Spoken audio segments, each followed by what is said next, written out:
you? Do you want to introduce yourself to the camera here and what you do? Thanks. So my name's Tom. I grew up in Lennox Head, so not very far from here. And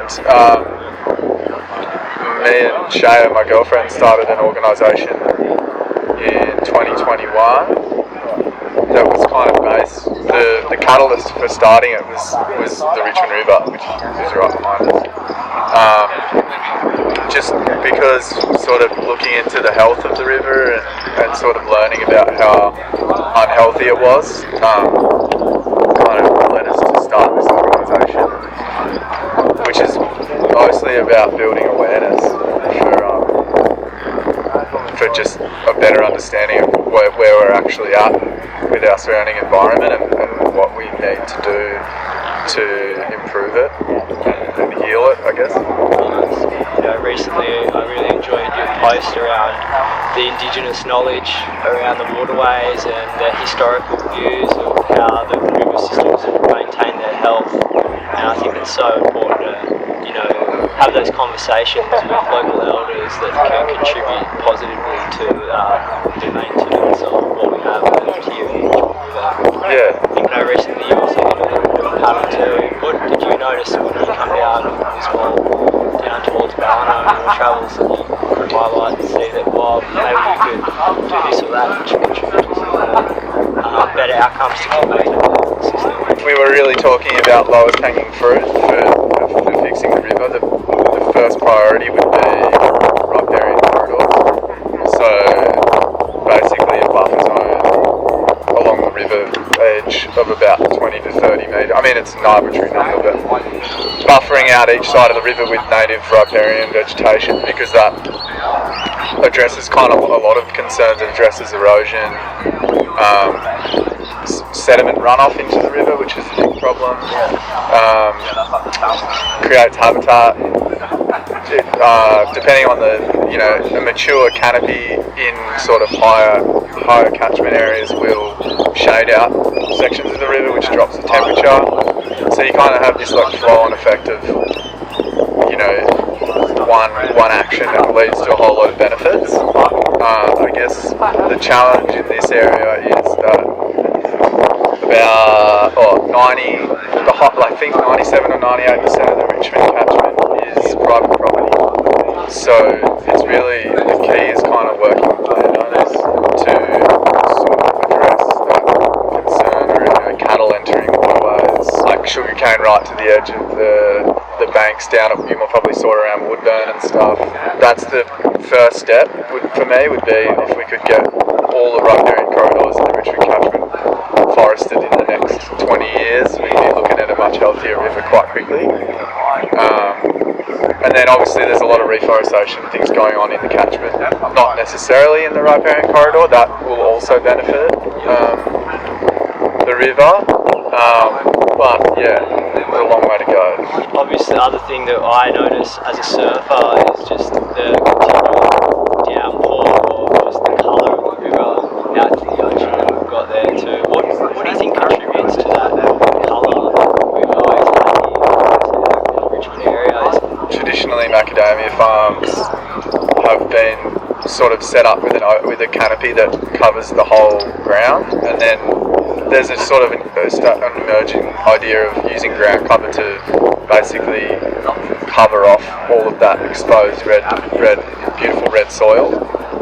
But yeah, the main reason that we see the river go that colour, and quite regularly, is because of basically runoff from sugarcane, macadamias, eroded banks, exposed earth, even in construction. So if you're looking at urban development, you get a bit of rain in a construction site, it's got to go somewhere, and it always ends up in the river. I think the challenge that we're starting to face now is that idea of shifting baseline syndrome. So I'm 30 years old. What I've seen in my lifetime is what I consider a sort of parameter for the river. But as it continues to get worse, which I personally believe it's getting worse, people have the understanding shifts. So, like for example, there's been ongoing issues with red spot disease in fish, like flathead and estuary fish. You know, I've spoken to fishermen about it, and they're like, oh, well, that just happens every time it floods. And so it's kind of this idea of slowly accepting things that maybe we shouldn't be accepting as okay, because there's clearly something wrong in the system. Driving the boat down throughout this journey that we've been on, one thing I've noticed is the depth of the river and how it's changed. The Wilson's quite relatively deep, but once we hit the Richmond, it has been silted up so high to the point where it's quite shallow, like 2.5 to 3 metres. There's a lot of conversations around, do we dredge the river or not? Have you any thoughts on that? Yeah, so because actually I went on the ball and all like last year, and we spoke about, I sort of said, oh yeah, we should dredge the river, and then since then I kind of wanted to like fact check myself, so I went and spoke to a bunch of people who kind of work in that world. To be honest, I think it's I wouldn't put it as a priority right now, because essentially what I've been told is like, yeah, we can dredge the river, but until we address the sediment loads coming in, it's kind of like fighting an uphill battle. So as soon as you get another flood event, you've dumped in a whole bunch more sediment, and like you kind of, you're almost like fighting against yourself. On the depth thing, like, you know, we look at like the Wilsons, I don't know if you, like around the middle of Lismore, I think it's maybe like 9 or 10 metres deep. There's people still alive that can tell you when they used to see the bottom of the river in Lismore, and it was more like 20 metres deep and clear. So you're not even talking about a long time ago. Like we're talking 80, 90 years ago, you had a clear river in Lismore. So in answer to your question, I don't know if dredging's the answer right now. It could be in the future, but I think there's a lot of other concerns we've got to get to first. Sure. What do you think, what type of steps could council members, local, state and federal, take to maybe help mitigate those, and then we could maybe see a return to a healthier system? Probably the biggest challenge for the Richmond is having a whole of catchment approach. So, for example, the Tweed River is the Tweed Council area. So you've got one council looking at a whole river system on its own, while at Richmond we've got 4. So we've got Kyogle, Lismore, Richmond Valley and Ballina, and a tiny bit of Byron as well, up in the Upper Wilsons Creek.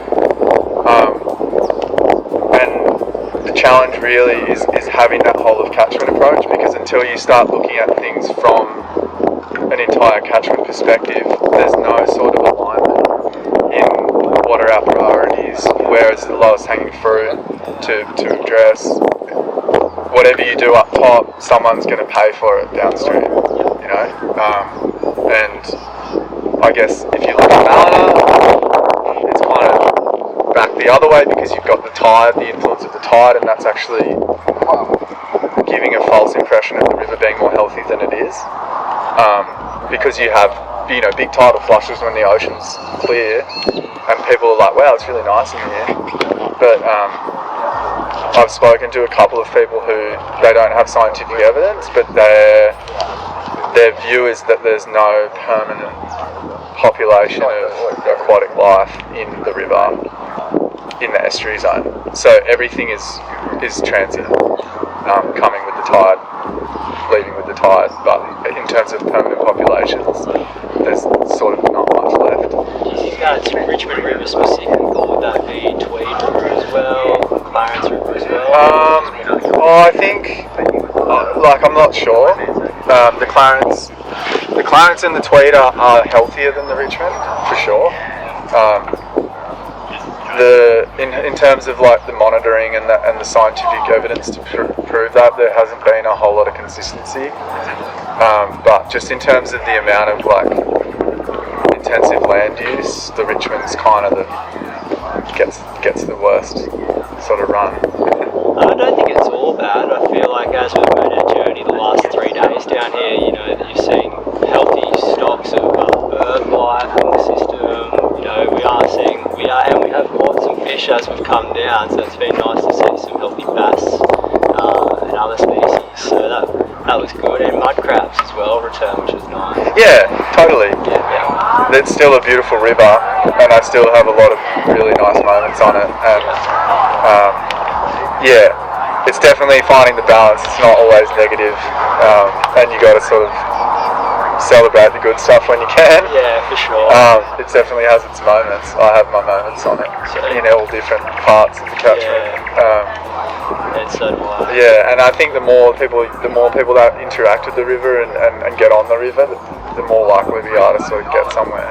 Hopefully, from what we've done the last 3 days and some of the footage that we've captured, we can get it out through media and maybe make people that are moving to the area more aware of, how does those upper parts of the river system influence the oceans, and where we, love to play and enjoy so much. So I think, we could do more of this and have more conversations like we're having here today. More people will be aware of tiny little fish problems that they can help maintain the positivity and the health of the system. Yeah, and it all counts. Yeah. Counts. Thanks heaps, buddy, for coming out. Yeah, no worries. Today. Yeah, all good. Always a pleasure, brother. Cheers.